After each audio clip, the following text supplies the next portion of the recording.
2030 पर्यंत देशाची अर्थव्यवस्था झपाट्याने वाढणार असून जगाच्या पाठीवर जीडीपी नुसार आपला देश तिसऱ्या क्रमांकावर असल्याचा अंदाज वर्तवला जातोय।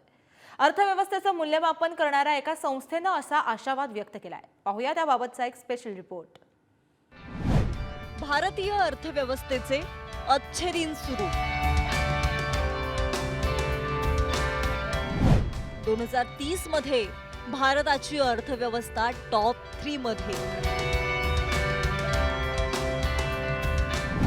आशियाई बाजारात भारताचंच नाणं खणाणणार।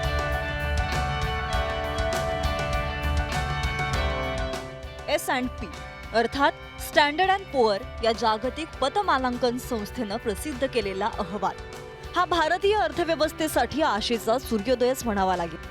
सध्या भारताची अर्थव्यवस्था 5व्या स्थानावर आहे।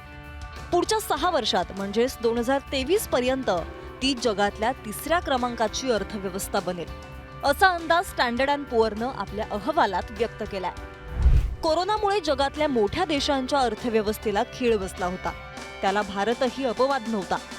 मात्र कोरोनाचं सावट दूर झाल्यानंतर भारतीय अर्थव्यवस्थेने जो काही गिअर पकडलाय त्याचं जागतिक स्तरावर कौतुक होत आहे। सध्या भारताचा जीडीपी 3.5 लाख कोटी डॉलरच्या घरात आहे। 2030 मध्ये हाच आकडा 7.3 लाख कोटीवर पोहोचण्याचा अंदाज आहे। तसंच झालं तर जपानला मागे टाकून भारत ही जगातली 3री मोठी अर्थव्यवस्था असेल। 2024 अखेर भारताच्या जीडीपीत 6.2 ते 6.3% वाढ अपेक्षित आहे। 2022 अखेर भारताने ब्रिटन आणि फ्रान्सला मागे टाकत 5वं स्थान गाठलंय। दरम्यान विरोधक या आकडेवारीला सरकारची जुमलेबाजी म्हणतात। अरे ये जुमलेबाजी सरकार है और ये 50 खोखे की जो ट्रिपल इंजन सरकार है उसमें पॉलिसी पैरालिसिस है। अभी 1.5 साल से इनकी सरकार है। महाराष्ट्र को क्या दिया उन्होंने? कुछ नहीं दिया। आप सारे नंबर्स देखिए केंद्र सरकार से, इन्वेस्टमेंट्स का देखिए, इंफ्रास्ट्रक्चर में देखिए क्या पाया है। आता जगातल्या 3 मोठ्या अर्थव्यवस्थेचा जीडीपी किती आहे त्यावर देखील एक नजर टाकूयात। पहिल्या क्रमांकावर आहे अमेरिका आणि जीडीपी आहे 25,500 अब्ज डॉलर। 18,000 अब्ज डॉलरसह चीन दुसऱ्या स्थानावर आहे, तर तिसऱ्या स्थानावर जपान असून जीडीपी $4,200 इतका आहे।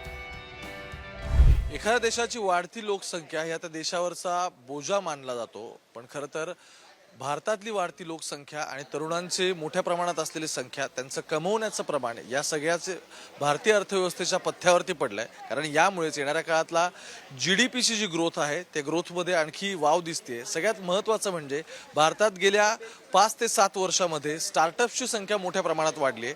खरं तर कोविड काळानंतर बऱ्यापैकी स्टार्टअप्सची संख्या डाऊन होती, मात्र आता हा जो ग्राफ आहे हा ग्राफ सुद्धा झपाट्याने वाढतोय आणि या सगळ्याचा परिणाम पुढच्या 2030 पर्यंत भारताची अर्थव्यवस्था जगाच्या पाठीवर 3ऱ्या क्रमांकावर जाईल असा अंदाज आताच्या घडीला दर्शवतोय।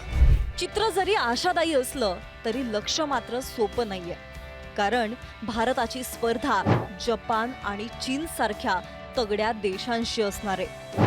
मात्र योग्य धोरणांसह सरकारनं आर्थिक जगताचा विश्वास संपादन केला तर भारताला अव्वल स्थान गाठणंही अशक्य नाहीये। आणि हे लक्ष्य गाठताना कृषी आणि तत्सम मूलभूत क्षेत्रांकडे दुर्लक्ष करूनही चालणार नाही, हे देखील तितकंच महत्त्वाचं आहे। ओमकार वाबळे, पुढारी न्यूज, मुंबई।